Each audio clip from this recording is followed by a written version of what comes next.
zofa te identity Rihtlang pui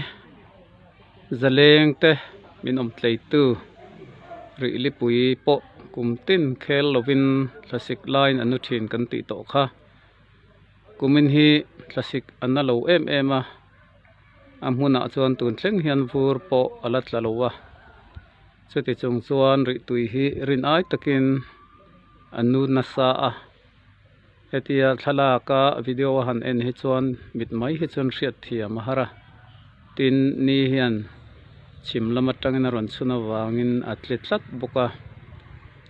kumin hi ri tui anut lai kum kan ti thei ome ni kum kha chuan Christmas ma dai khan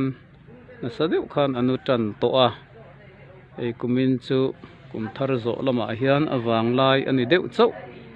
ni in alang Rihdil pui hi kumtin khel lovin anu thina classic lai avo lai hian ani tlang puya amero chu anut hun ero hi chu ani akar soitong khan ari angai reng lova khovot din huna in ngat ani awangin khuwa avo hman le anu hma maya avo tlai le